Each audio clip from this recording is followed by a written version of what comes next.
Hey folks, we're back. That's right, back for game 2 between Ninjas and Pyjamas and Vega Squadron in this final game for the EU qualifiers of the Bucharest Minor.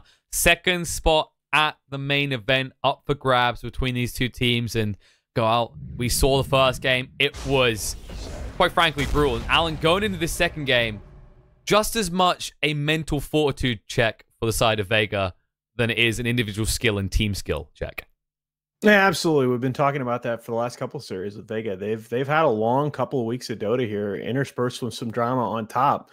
I do think those losses can be a little easier to shake off. I mean, you messed up the draft. Let's GG, go next. And sometimes maybe it might be better that Vega played that one out, because I feel like if you're too quick to GG out after you mess up one draft, it can carry over into the next. NiP, though, changing gears here, going with the Lone Druid in the first phase. Oh, boy.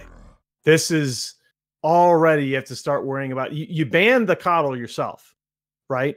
And already you have to start worrying about counter push against what profiles out as a very aggressive NiP open. And this is what I talk about with Peter. You know, it's psychological warfare, man. You have the other team on the back foot. You script these opens. You come out very rapidly with your picks at the beginning of the draft. Don't give that other side time to regroup. That's the thing. Everything about the way Peter is playing at the moment is rapid. Coming his second game, 1 game lead.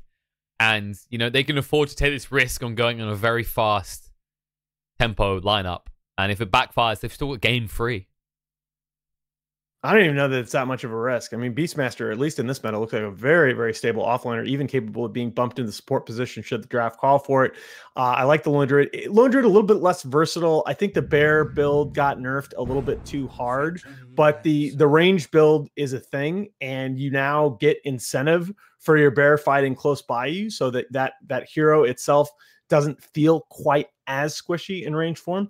The PL is a decent response here, but again, you need to think about in your second phase, you need to think about counter push. You need to think about an answer to this early tower pressure. And yeah, that's the kind of the thing. The PL can't be there too early in the fights. He wants to get that diffuser before he starts brawling. And even then, you're up against the Lone Druid. That Roar can completely screw you over. Right, right. And you're talking about the Bear Savage Roar, not the Primal Roar on the Beastmaster. Yeah, it you know, all of a sudden your hero along with all your units are just running away. That's on fun. top of that, the Phantom Rush will continue. That's the most stupid. Right. That's the most ridiculous part. You're out of the fight alive, but if the rest of your team is still in there, you're going to be late to get back in. Oh, interestingly enough, a ban coming out on that Tide Hunter. They didn't want NiP getting the hands. That would be a huge boon to early push. It would. That's not... I mean, maybe they know something from scrims that we don't. That's not necessarily the ban I would prioritize in this situation.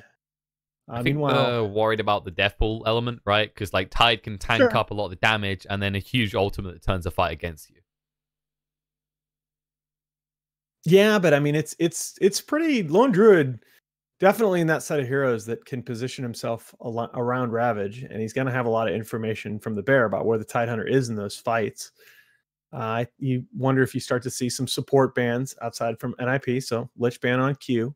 Oh no, I'm talking about the Tide for Ninjas and Pyjamas. They can actually like stack up. Oh yeah. I'm sorry. Yeah. Throw the Beastmaster. That's right. Of course, it was Vega that banned it. So yeah, you pick that Tide. So the Beastmaster potentially in the 5 position role, and that Tide just tanks up that much faster. Interesting. Wow. Okay. These are these kind of early game lane winning or at least drawing type of heroes. Vega, they're looking to win the lanes, most definitely.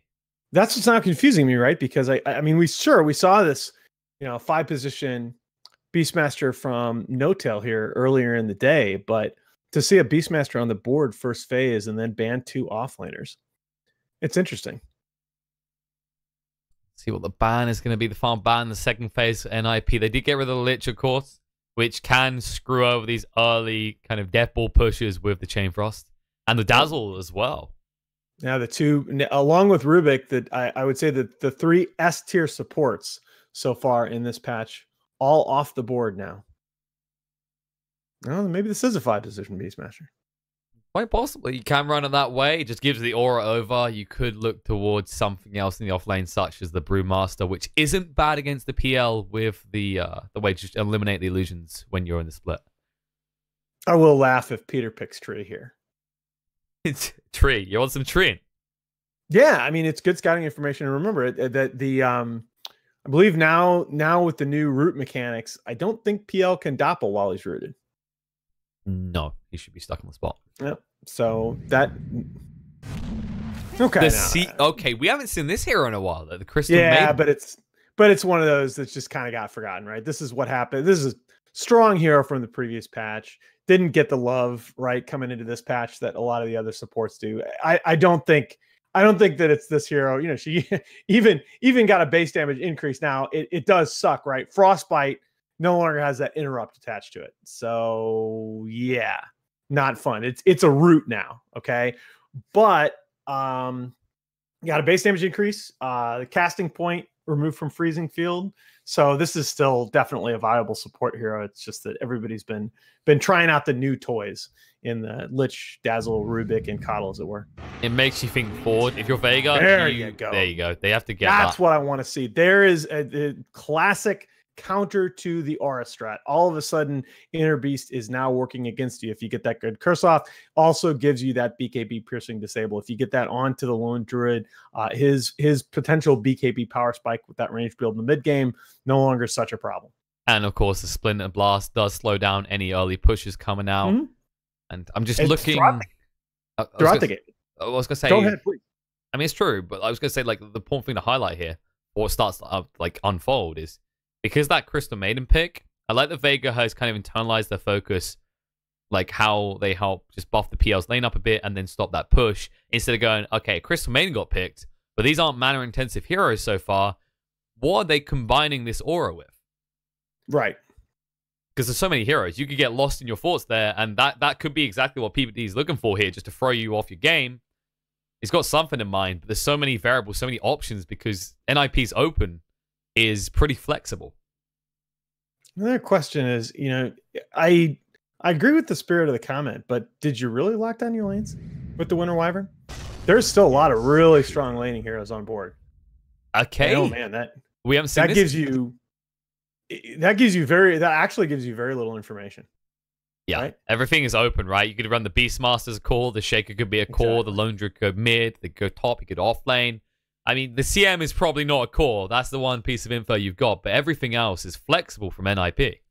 This is a very nice draft by Peter. It's a big change of gears from the first game, so that, you know, you spend naturally when you get out drafted like that, you spend a lot of mental energy in what little time you have between games thinking about how you're going to counter something like that if it shows up again.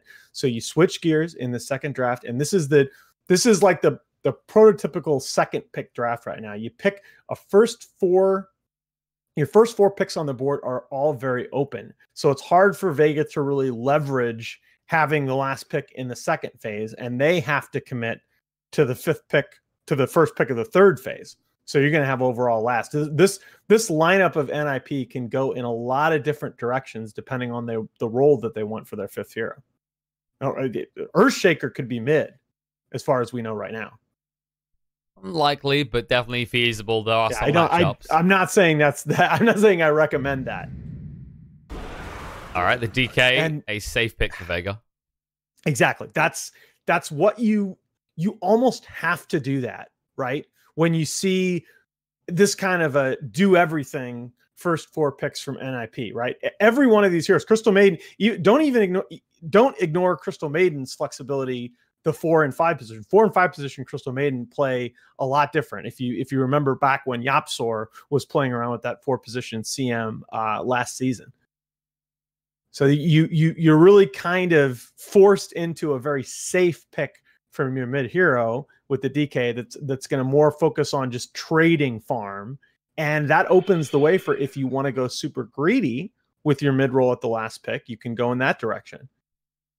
So the Phoenix ban out from NiP, they have identified that when you look at Vega's lineup, actually, they could have a lot of healing sustain with these 3 strength heroes plus the Wyvern already. Yeah, you really need one more. You really need one more big team fight ability as Vega, right? Well, I guess you have a team fight in there. You have a decent amount right now. I mean, is there the other thing you got to ask is there cheese on the board here for either team? Is there a Husker pick on board? Is there a Brood pick potentially? And I think the answer is probably no for Vega, but I think no for NiP as well. I for example, Brood does not do well against sanking. Like you could actually lane. It used to be like one of the counters some teams like was sanking against Brood Mother. Even with the match resistance changes, the caustic finale damage still kills them. Husker on the other hand, you don't have the kind of hard save that you'd like to see from a Husker lineup. That's the thing. Like that kind of eliminates that choice. The PA was already out as we saw early on. If there was a Husker pick, you'd argue it'd be from Vega, but there's already too much. Cold Embrace can feel like a very hard save or not, depending on the enemy lineup. And there's already too much magic damage on board from NiP for Cold Embrace to feel like a reliable save to me. Yeah, especially with the new Husker, who doesn't get that magic resistance out of the passive anymore. Right. He gets a boatload of health resistance now, and it's amplified by the power of the new Bracer builds. But I'd come down on your side on this. Yeah, you can build braces for the magic resistance, but other than that, it's just HP regen and attack speed. I think you go like an Undying. Yeah, there you go. Good call. Rounds it out reasonably well, gives them some strength in the lanes, and of course, because you look at NiP's lineup, Shaker and the Beastmaster both strength heroes. Yeah, Peter. All right, he gets 10 He knew exactly what he wanted to do. All right, I think you tip your cap. This is a much more even draft than the last game, but I think Peter got exactly what he wanted here, and you got to give NiP a decent edge. I think Vegas certainly have win conditions here, and I think their lanes are looking very strong. And I think if he gets online, particularly if you're able to use. If you're able to establish a vision advantage and control the initiation, and this is core shaker, this is mid shaker. This is going to be that mid shaker. That can actually never mind. This is actually disgusting. Yeah, Jesus, Peter. This should be the enchant. I think he actually maxes out enchant home here. Oh yeah. Oh God. DK is going to feel pain. That's just mean. I mean, poor PL.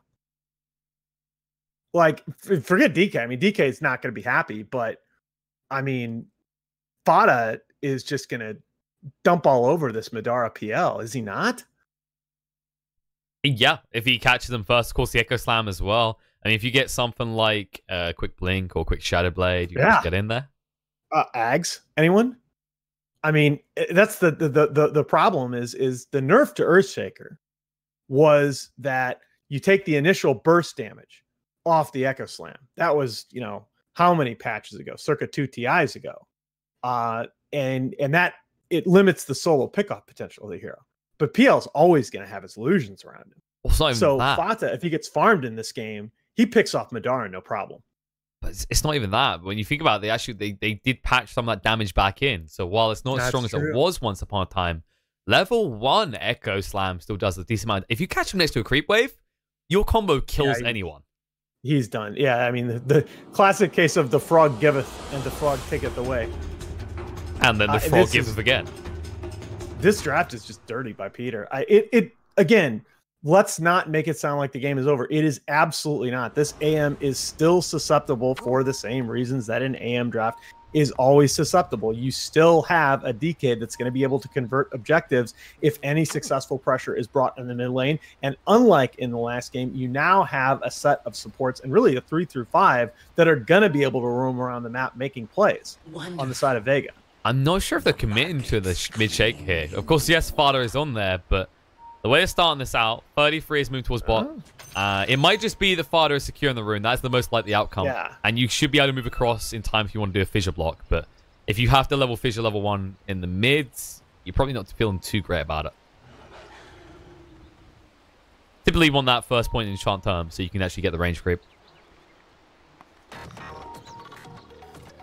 Nice invasion from Vega. They just want to see what's happening. That's just the best.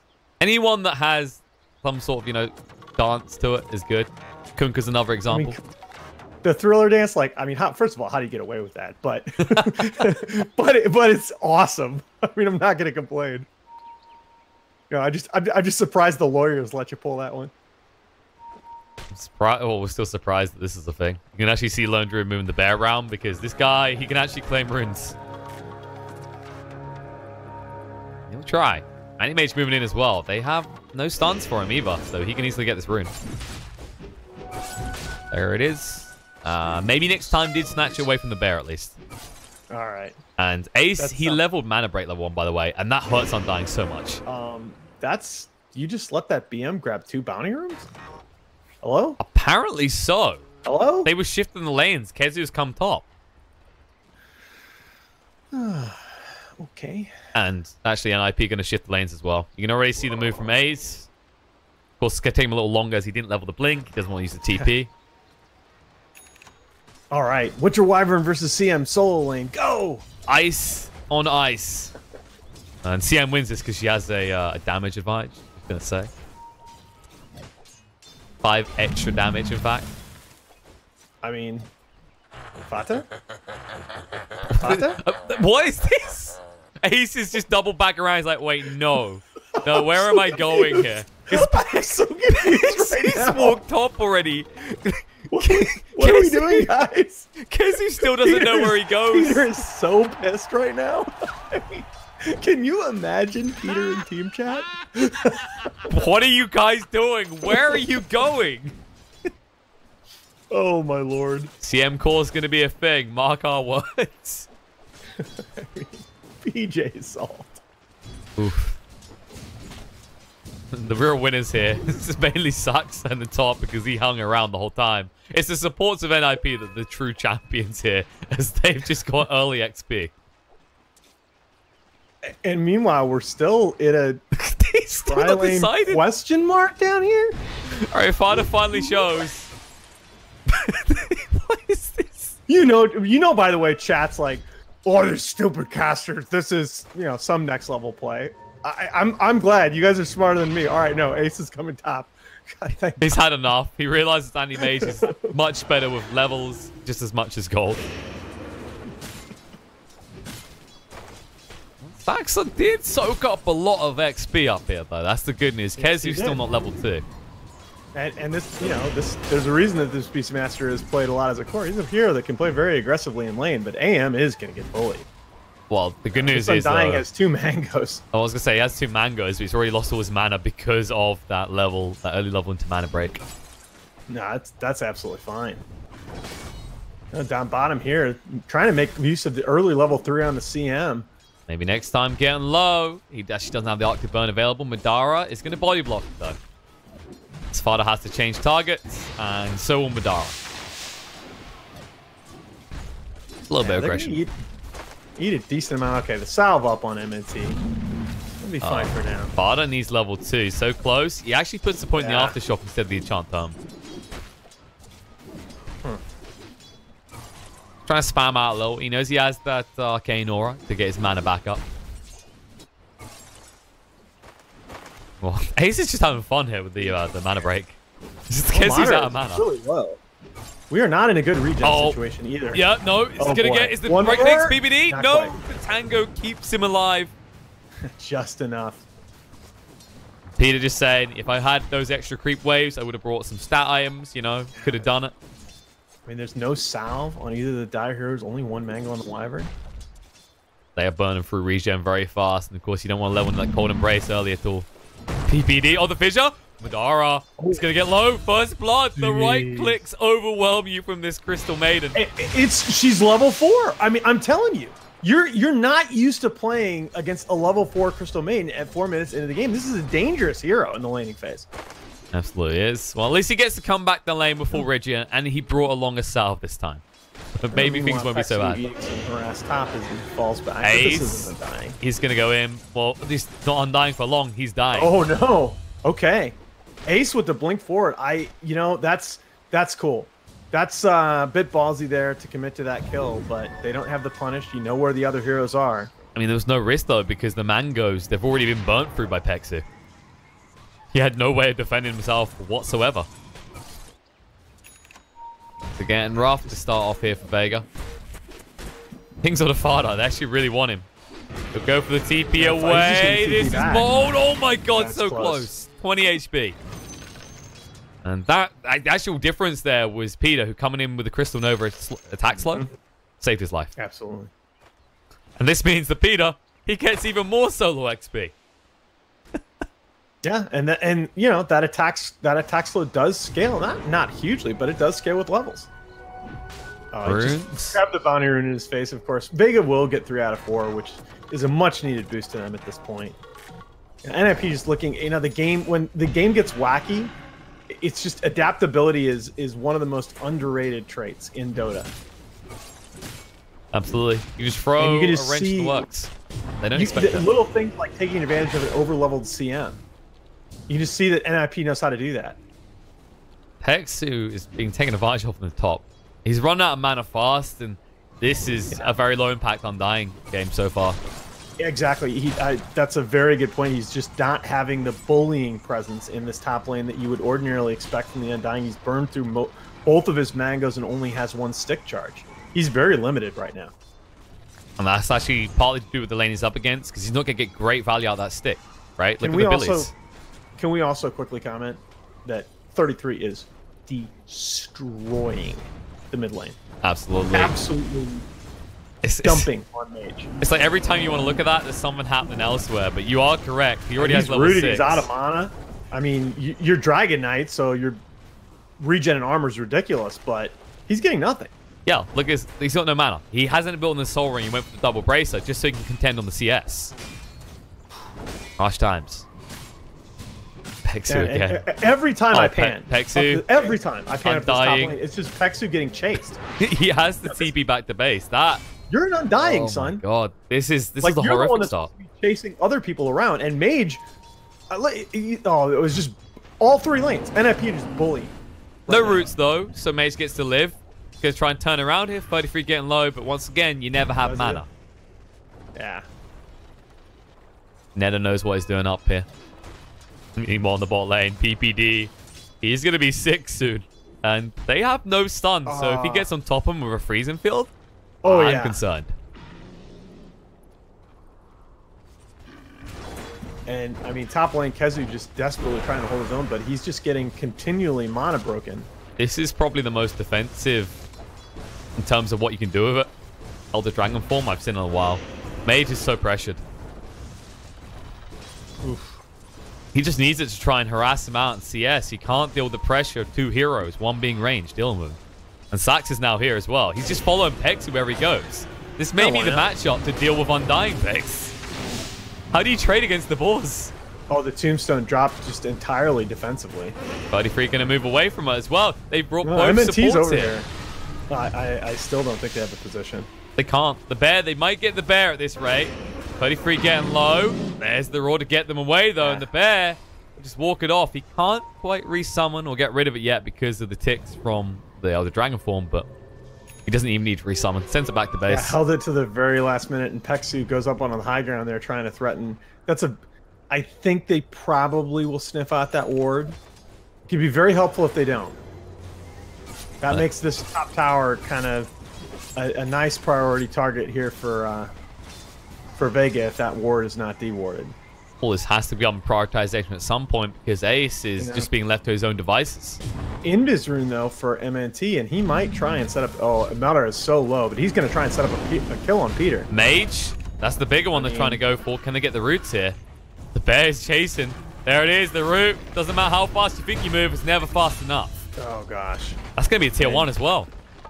And CM gets away with 150 HP to spare. Never under serious threat. As level 6, no points in Freezing Field, but a lot of points in Crystal Nova. And you are about to have a mid DK that gives up his own tier 1 tower at the 9-minute mark with next to no damage on the enemy tower. It's so detrimental to what this hero needs to do. It's very scary as well because in this type of game, your Dragon Knight, he needs to be taking towers. It's crucial.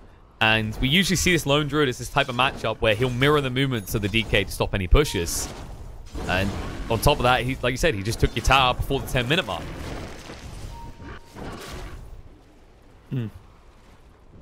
And actually, what? 33's going a little bit of the old school. Not the new meta. This is old school. Going for the Radiance in this game. I mean, why not? He's going to have it in like 15 minutes. And there's just no answer. I mean, that's the answer to how do you stand in the middle of potentially all these PL illusions. I mean, look at 33. He's like, just that's being not your frustrated. jungle. That's my jungle now. They're just zoning out for the runes and NiP. They're going to get all 4 runes. And they're even going to get the tier 1 bot. And a tower. Which, by the way, let's go ahead and give our lone druid the last hit. Get him closer to that Radiance. Up to 1,600 gold now. You on the mid. There's a move by Mage. Oh, Actually brings Kezu in as well. This might be a pick off here. Saxa. Double TP in. No, triple TP. This- Shaker's coming. Okay. He'll cancel the CM's TP. Fodder is there. He doesn't have the Echo Slam. Still only level 5. Gonna back up. The rest of them cancel. They go, okay. Yeah, They invested. A little bit unlucky that I think Peter's TP was going to complete first. If Fada ends up being the first one in there and Peter second, that actually is pretty dangerous. The Mage, he needed this so badly. He does manage to find that tier 1 in the mid. 33, in the meantime, just pressuring on the bot. But Mandara is always here. Back and forth between the jungle and this lane to farm up. Is it? Peter's still going to take the tome because Need more levels. support life, man. Guys, tank up. The Come very on, give it to Fata. He's like a level below you as a core. and Fado actually look at his gold progression. He's actually closer to a blink than Kezu. I love it. All right, there you go. Smoke movement out. Saxa has 6. Your very strong level 7 CM is ready to party. I mean, you know, fortunately or unfortunately, it's likely only a Winter Wyvern that they get in response here, but it's going to be another tower. Absolutely. Pop from the Mana Void to make sure there is no use to win his curse and a potential turnaround. Creep wave pretty unhealthy. Okay. So that is like, you know, the definition of not as bad as it could have been. Meanwhile, there bot. for Vega. Yeah, things looking better for Vega. You have to get some kind of trade out of that. They're going to try for this. The Glyph is forced out of NiP first. 33 backs up to the jungle because going for this Radiance build means he's not going for your typical stat stacking, I want to fight all the time type of lone druid. Yeah, and I like the ping there by Peter to get that boar up in the trees to cover that TP spot. Even though you feel, yeah, I mean, you're in control in this game. Let's not take any chances. Just continue to funnel gold into this anti-mage who is closing on that Battle Fury fast. It's going to be about a 13.5 minute Battle Fury. That may be the best one we've seen out of anyone so far in this patch. Well, Anyone we've cast, anyway. He's just, he has to worry about absolutely nothing in this game. And now Vega have something to worry about because Fada just completed the Blink Dagger. And they are starting to stack up because they need to take towers. Yeah. But that We're going to requires try more for a heroes. rotation down here onto 33. I don't think they're going to be quite in time. Oh! Dragon That Tail was was close. so close Yep. mid-air. And he pops the Elder Dragon form, and that is a projectile now. Change. Not What was it, insta-cast. 2 seconds ago? A little while back. He did get a change. You are correct. Ace just cutting the wave in the top. About to finish up that Battle Fury with 2 or 3 more creeps. Hexu's here. Oh, Madara going to go down What? to the freezing field. Primal on the Peter's top, CM. though. Hexu's was been waiting found for as that. well. And that's a complete Battle Fury for Ace. They're chasing for more. Fada, he's got the blink. They did use the Echo Slam for that. Can they get Mage as well is the question. I'll let him go. He's a little bit too tanky for them with the double bracer. He's That's going for fine, Radiance since- as well. I mean, you'd almost rather have the tower at this point, right? They're going to find one. It's almost like the other members of NiP are pushing somewhere. It is almost like that. There you go. And look at this is just so telling, right? That your PL feels compelled to TP to the same shrine that DK is farming beside. I mean, that's the position that you're in right now. This is looking pretty grim, as you can see, Anti-Mage. And he was already far ahead of the pack in terms of net worth before picking up this Battle Fury. Oh, yeah. But now, things will begin to rapidly accelerate. Yeah, you're almost in the situation where you can build whatever items you want. I mean, the relic is like 25 gold away here from the lone druid. He'll walk the bear over to the shop. Just wait there to pick it up for him. Who needs a core here? This bear does the job just as well. All right, so this is really kind of your great white hope, as it were, is the blink dagger here on the Kezu Sand King. The blink reveal has to get a major core. And you've got 3 heroes around AM who just blinked offensively. Get in there, son! Ace, he's in a little bit of trouble. Here's the magic resistance enough. No, he's going to go down. They find it now. The Dragon Tail on the PPD is a little bit too far forward. Trying to protect his core will go for the TP away. And the Winner's Curse has to be used to prevent it. You will absolutely take the 2 kills there, with one of them being onto the AM with the recently completed Battle Fury. And that CM is... you know, she's worth a decent amount too. That's a very level 5 position. Yeah, they take over 1,000 gold in their favor from that engagement on the 2. And it was desperately needed. The blink reveal does pay off. But they haven't stopped 33 from farming. That is the crux here. He's getting ever close to that Radiance. It's not just the anti-mage to worry about in this game. Yeah, absolutely. And that really... it messes with you so badly as a PL at this point in the game. Because this is supposed to be the point in the game where your hero starts to feel powerful. You know, with the triple Wraith Band treads. Problem is, any engagement you try to go to, there's always that counter of a Shaker with an Echo Slam. Yeah. You know, even though Fate is not super farmed like you'd expect out of a mid Shaker, he's got a blink, he's making good progress toward the Shadow Blade. The utility build makes all the more sense. And you forget the Ags, all you have to do really is threaten the PL and you win the game off the back of your AM and LD. Definitely feels like Vega in this current state. Out of NiP, you're going up into the Dark Jungle top. So Vega in this current state are on the clock though. Yeah. They need to actually do something soon. Instead, NiP are the ones getting active. They're going to make a move around here. There's only PPD and Fada. They're going to need more if they want to make a play. Yeah, you don't want to force anything, though, on the side of NiP. Oh, you can just buy time. Like, right now, Vega need to find more towers and make space for this PL. They need to close the map up. Yeah. I mean, you're 150 gold off the Radiance on your LD. Your anti-mage is farming his face off. Oh, no, he's already had it on the... You're already the recipe on the girl. Yeah, it's on the way, and there it is. They're going to have the Radiance complete for the bear. Very nice. See the smoke moving from Vega. They're trying to get some wards down. They're anticipating the NiP might try for Roche soon, which is a sure shout considering Saxa. Now, speaking of him, he's been found. I was going to say, it's important you get this pick off because they just place those wards around the mid in prep for Roche attempt. And then finding that kill, the Vlad's carrier, is huge here. Means that the side of NiP cannot try and commit for that Roche, at least for the next 5 seconds. Hey, I mean, you got some decent information on the Radiant side of the map as Vega, and that's I like the idea of you're committing a lot of observer wards now because you know that if you don't get something done in the next 5 minutes, the game is functionally over. And then you actually have a look at NiP's vision. You have no margin for error.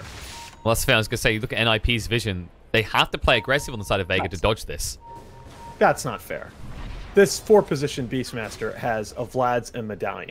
And you want to talk about Roche, just the timing matters so much. Like these items or a DD rune that makes Roche 15-30 seconds faster is just, it screws with you so much at this phase of the game.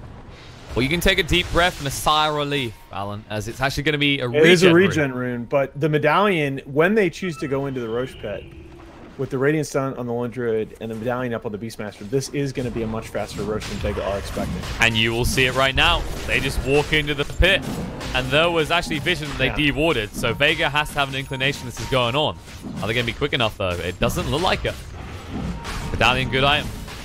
Trying to fly in, maybe next time. NNT's going to spot it out. Yeah, they break apart before we can actually get the Winner's Curse out, though. And that's now on a 20-second cooldown. It doesn't go that fast. They will realize it's still a little bit risky to try and go in the pit against this, especially with the level 2 epicenter available to the Sand King. Yeah, I'll be honest. When I heard Mage using Dragon Tail farming up there in the jungle as they were in the pit, I thought that was donezo. But it's still early in the game. Roshan has gotten buffed repeatedly. So even with the medallion, not quite fast enough. And NiP don't want to do anything that's going to let Vega back into this game. I'll complete the phase boots on the bear. Smoke play once again coming from Vega. A lot of these are getting burned at this stage. You can see the drawing. They want to wrap right round, take control of NiP's high ground because they know, I mean, NiP get that down to half HP. They're going to want to go back into that pit in the next minute or two.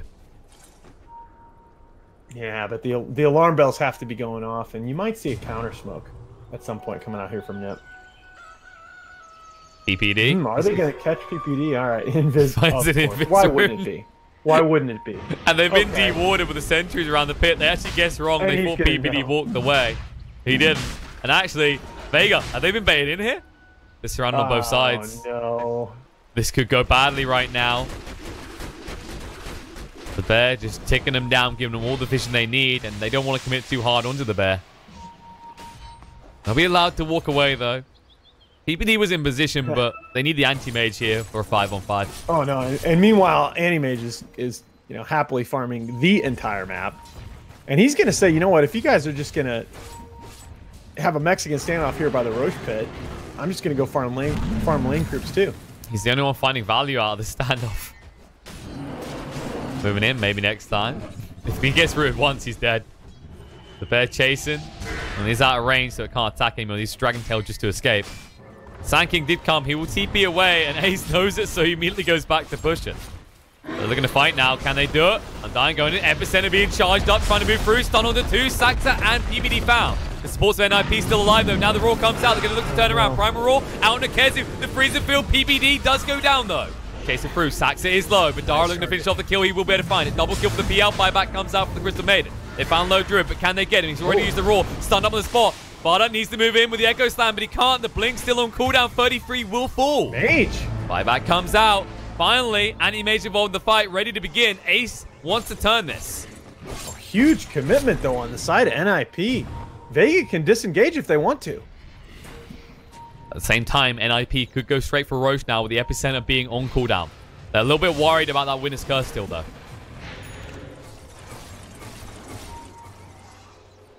Man, oh man, what a huge turn there. Vega proving we are not out of this game yet. Do not count us out as they cut the net worth lead in half. Oh, really like that pipe pickup, though, by the Fata Earthshaker. Wait, did he buy a pipe? No, he didn't buy a pipe. Why did the game just lie to me? Okay. Oh, Sand King. Oh, no, that's Kezu Sand King. Duh. Okay. Yeah. Brown Heroes, guys. Brown Heroes.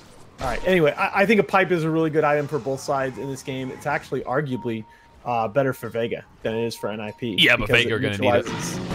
Look at this. The movement in. Maybe next time just disappears. Both the supports of Vega dead and back to the pit. NiP go. That's your Roshan. Yeah. I mean, Epicenter's off cooldown in 8 seconds, but this is a risky play about the backup for Winner's Curse if things don't work out. And there it is. Buyback comes out from Wyvern. DK is TPing out as well. Does that do anything, though, by itself? The Winner's Curse. They want to try for Epicenter being charged up. Kezu looking to go in right now. It only connects on the bear, though. No, they got bamboozled. Played. And that's any threat for NiP gone. Do they want to go for the pit? They can. What a read. I mean, NiP, they're playing this extremely safe because right now they could just stick one in the pit. You have the Beastmaster sitting here for the Primal Roar reset and the Vlad's Aura. Well, there's no sense of urgency, and why should there be? I mean, you've got the two best scaling cores in this game right now by far, with PL set back as much as he is. There it is. Ace says, okay, give me that second life. I've wasted too much time on this. They got the Winner's Curse, but how are you going to use it here? They blink forward. They are just toying with Vega. They say, keep coming at. Echo Slam does go down their side. The freezer field as well. Madara getting low on HP. Is going to turn around and try and fight the Primal Roar. Everything committed into this PL kill. They'll find it. Buyback comes out. Pex who stands his ground with the golem form. Drew down half HP. The roots are there under the Dragon Knight. 33 slowed down, though. He can't move away. The zombies are overwhelming him. He will go down the back foot, though. Ace is trying to poke at Madara. He needs to make his exit plan. They actually just gave over the Roche to Vega. This is still Roche, I think. Up, Fada. Stunned up. Come on, NiP. Bonus kill. Let's not do this. NiP, one by one. The Winner's Curse. He's against Wyvern here. Oh, he got the Ace got the Aegis. Wait, he picked it up? Ace? And he's out. How? The winner's curse. Oh, you absolute madman. Oh my goodness. Oh, I mean, they'll pick off PPD, but Ace with the counter spell. Anybody can play AM. You gotta play AM with style. That's pretty good. We hopefully done. I was wondering why they were hanging around, but he's getting a bonus going kill. for more. Come on. This is Ace's game right now. Now he has a second life as well. It doesn't matter how bad of a fight that looked for NiP around the pit. What the hell do you do about this Animage? This is his world. The rest of us are just living in it right now.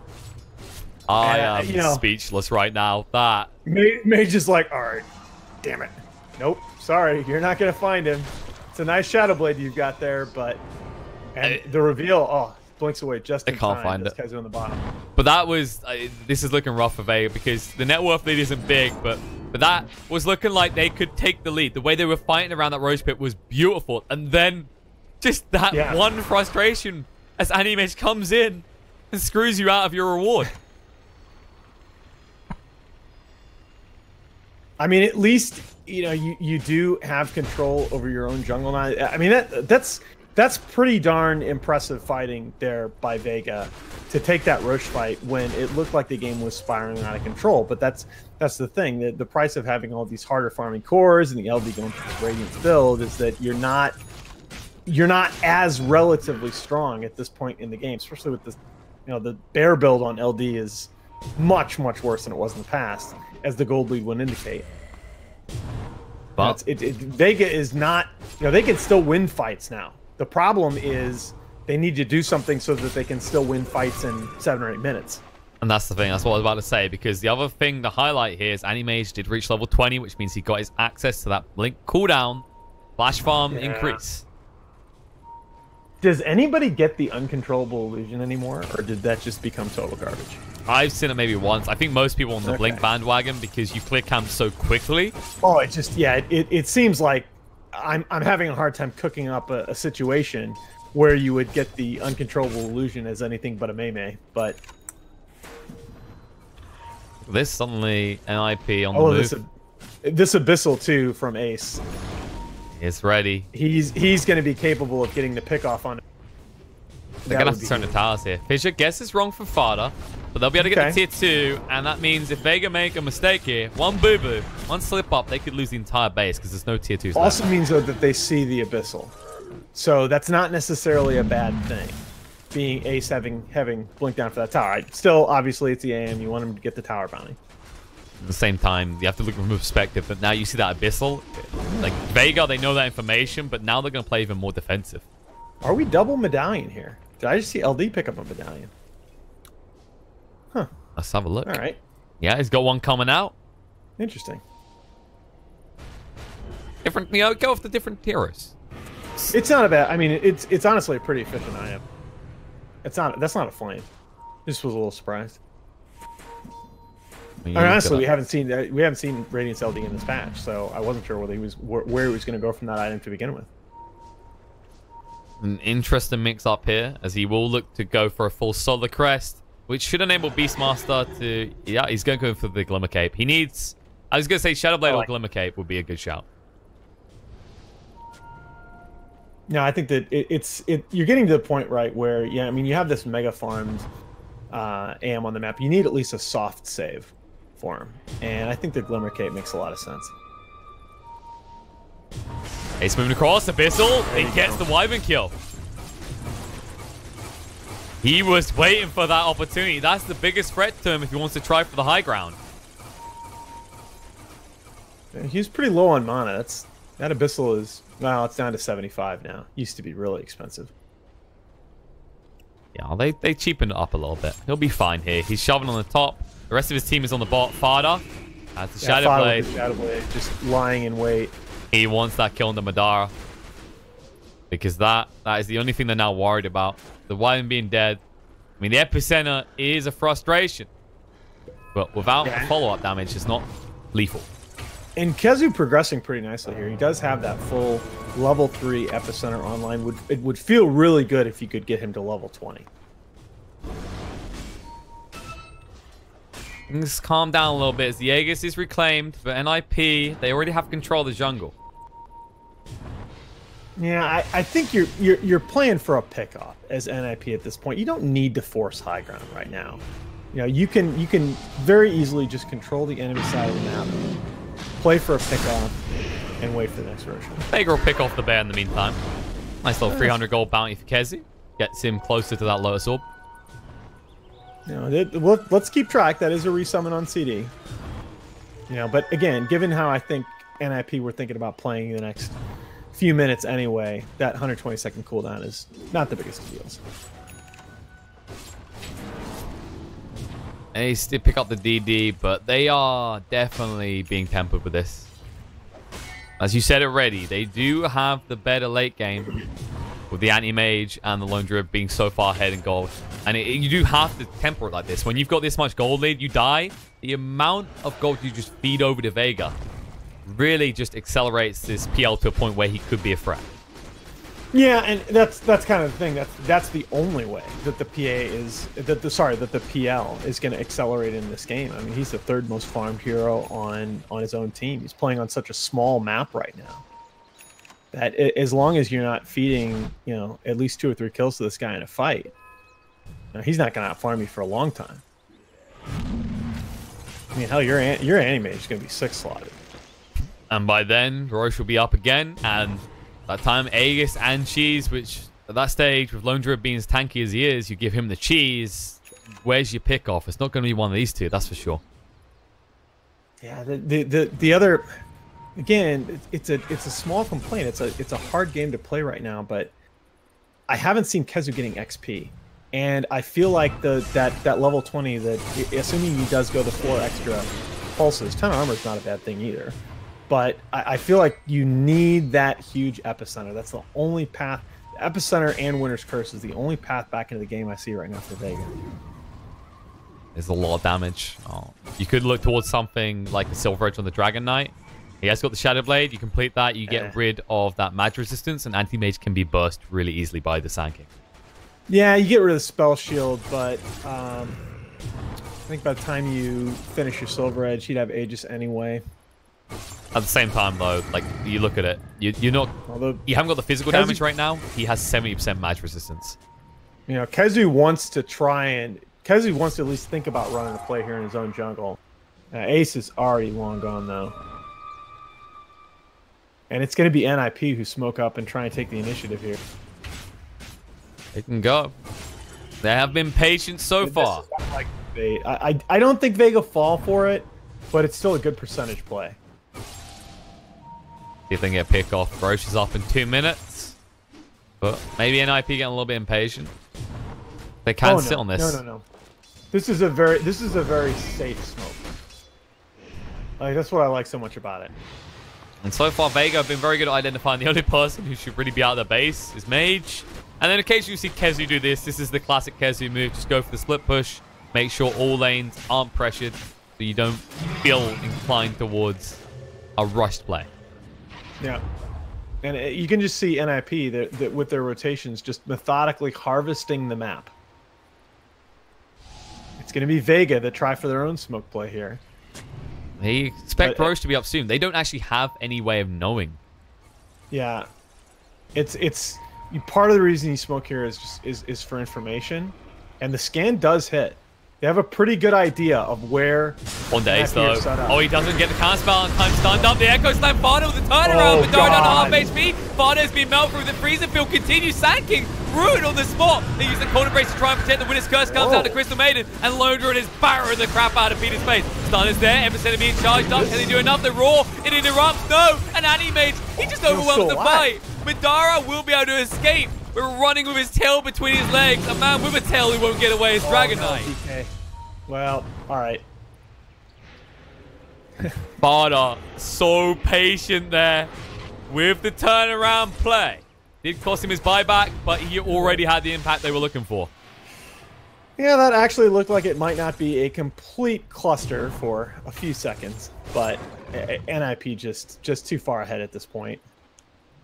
It's just it had good. That was maybe one of the higher percentage fights that you're gonna take with Vega there. You had your heroes smoked up, you had the scan information, you were able to get in on the AM, but you know, it's just a little bit too much. I really, KheZu so close to level 20 and that 4 extra epicenter pulses could possibly have made a difference in that fight.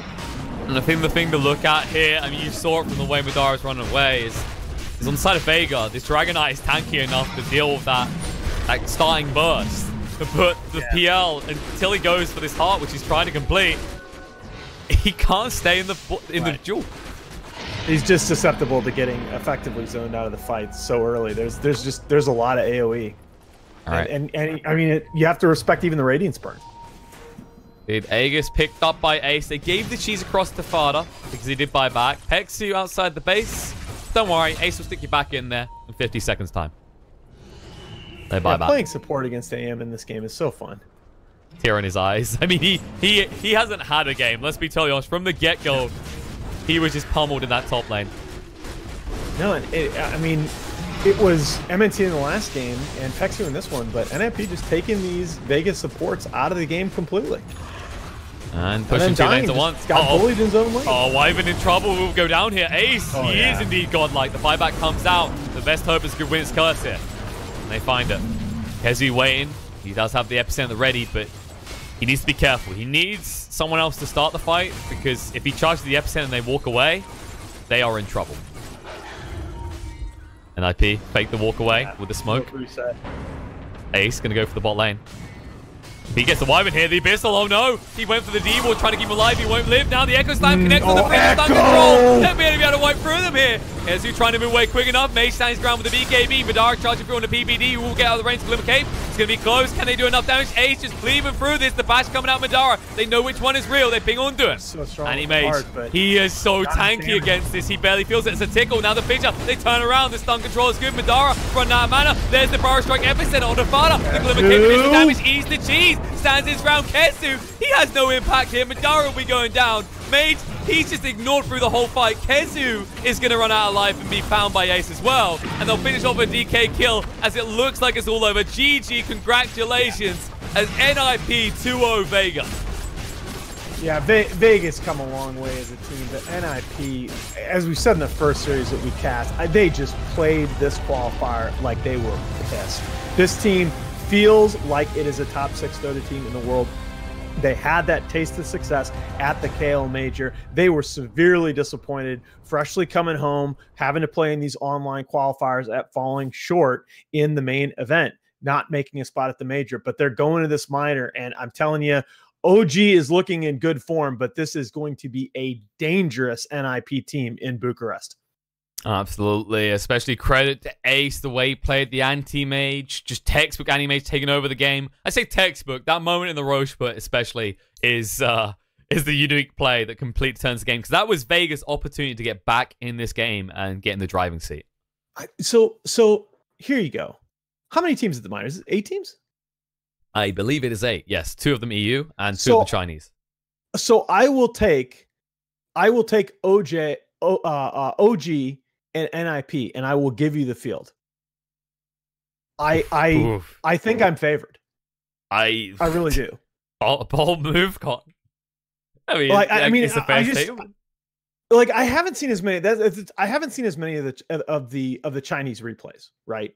But the Dota coming out of this region that we've just cast in the major and minor qualifiers, I mean, it seems, I'm an NA guy, okay.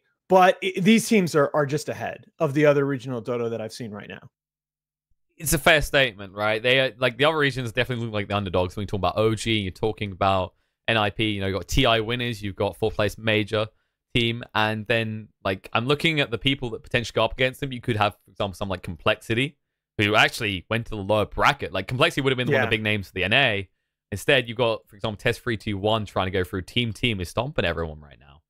And then what else? Keen is going in. Team is the Ritsu stack, or is that 321? Team. Let me check it. It's the Ryoya. Okay, really. All right, all right. Now, I mean, look at this. I really just I love what I've seen from the NiP squad in this event because this is a team it's built toward TI as any Peter team is going to be, and they've had this taste of success at KL, and it would just have been so easy in my mind to come back from that. You have to play online qualifiers for the next major on a quick turnaround. And after falling short, it would have been so easy to just shut it down. But I mean, they came into these minor qualifiers and they played pissed. They played like, we know that we are a major caliber team and we're not afraid of anybody. And fine, they lost to OG. OG is definitely in the top form, at least in this event.